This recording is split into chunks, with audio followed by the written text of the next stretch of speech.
Why is it that when you set out upon achieving an important goal, that there comes a point when things seem to get stuck, that progress moves so painfully slow that you begin to entertain the thought of giving up or questioning, is it worth continuing?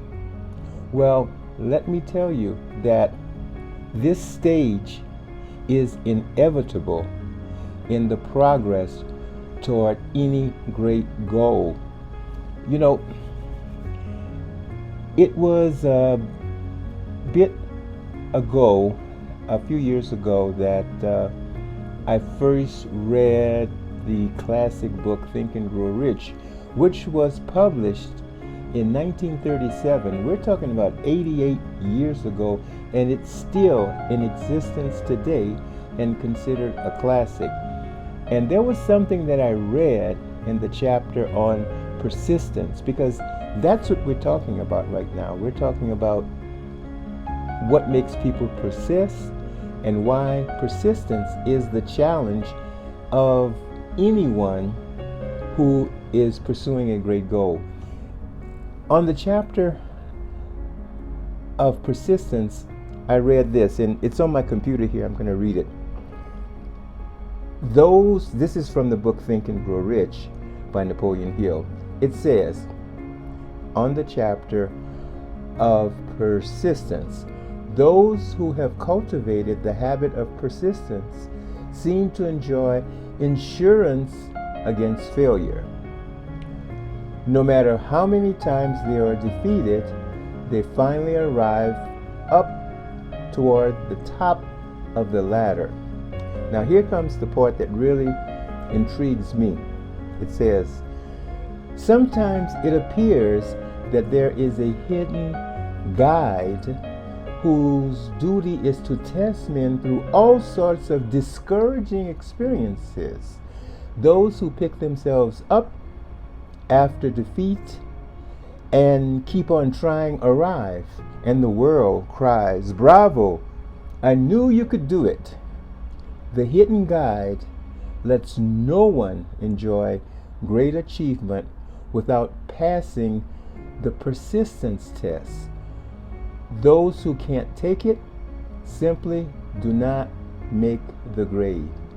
And this stuck with me. Now, this is not an argument for spiritism or spirit guides that test our mettle to continue, but there's got to be something to this, because all of us hit that stage, that sticking point, where obstacles come and things slow down to the point where we wonder if we're on the right track. We wonder if our goal is worth pursuing.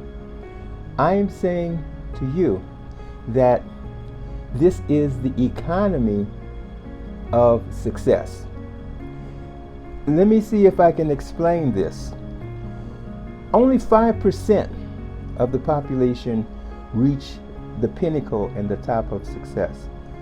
95% of any major population is going to be average and doing average things.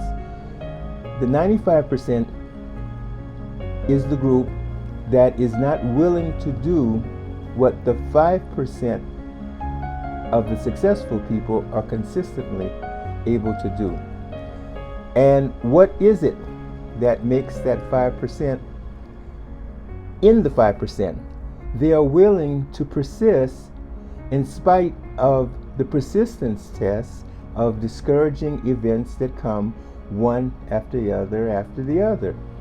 You see, the thing is this, is that there's something called the bell-shaped curve.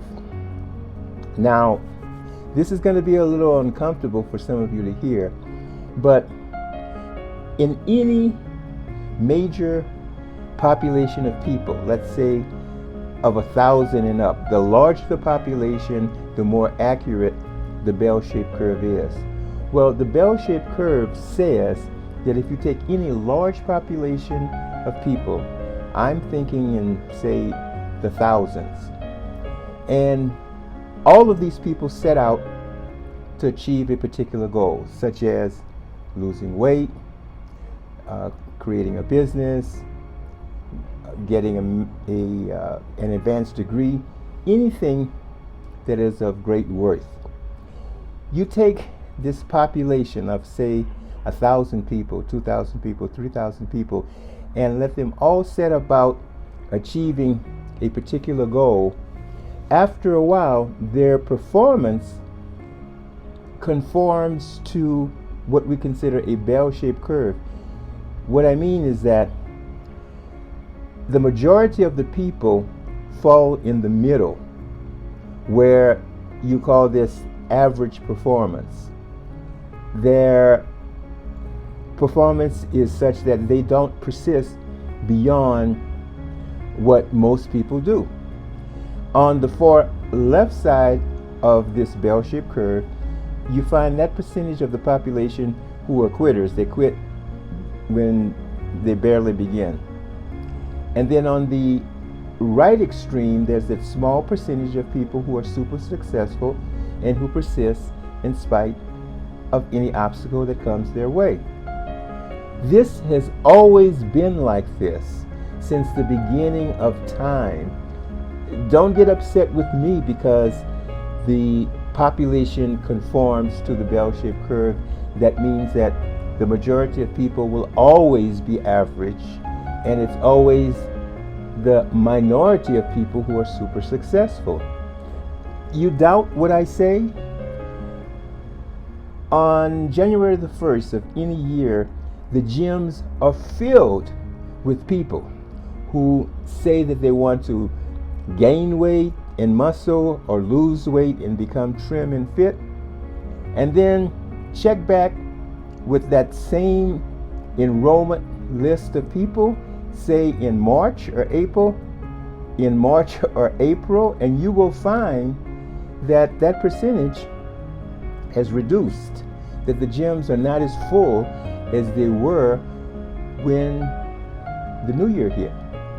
That is the way it is. Average people comprise the majority. It's always been this way. And the thing is that, as my daughter said once when she was like 11 years old, if everyone were a millionaire, no one would be a millionaire. And pretty much this is the case. Not everyone can be on the top. If this were the case, if everyone were at the top, then this would not even be logical, because to be at the top is predicated on there being a bottom and a middle. So it's impossible for everyone to be at the top. Even Jesus said, the poor will always be amongst us. And I say that you don't have to be one of them. So what am I saying? I am saying that everyone has to go through this persistence test. It is inevitable that you will have to be facing the setbacks and the idea of things are slowing up and not moving as fast as you believe that they should be going. And there's a reason for this. The reason for this is that you have to be trained to be able to handle your success by developing a strong sense of persistence, because money has two facets: making money and keeping money. If you have not developed that characteristic of toughness, of persistence along the path of making money, when you come across the challenges of keeping money, you will crumble just as quickly.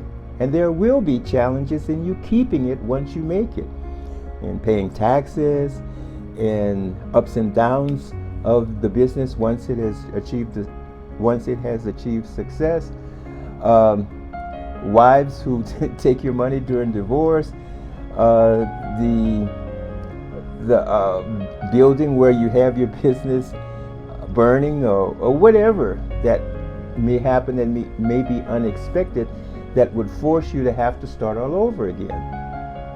And the idea is that you have to be the person who can create money again and again and again, no matter what the setbacks come after you have achieved it. So the whole idea of having to go through slow periods, setbacks, challenges, and facing doubt as to what you're doing is a necessary part of you developing and becoming the person who can handle the success once it happens. And remember, the message here is that only 5% of any given population is willing to do those things that 95% of the population are not willing to do. So when it comes to the times that things slow up and not moving as fast as you expect, and you're thinking about giving up, this is usually the time when things are about to take off. Because once you pass the persistence test, things open up, change, and move forward. So my message here is quite simple, that the setbacks, the delays, and the challenges that you will be finding on your path to achieving your goal are absolutely indispensable for you to be able to pass the persistence test in order for this invisible guide to allow you to enjoy the success that you're after. So that's my message here.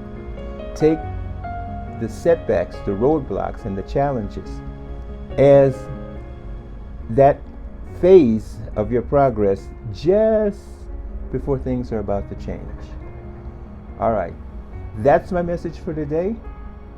This is yours truly, Charles Prosper, your consistency success coach, wishing that you, as always, stay consistent and be successful.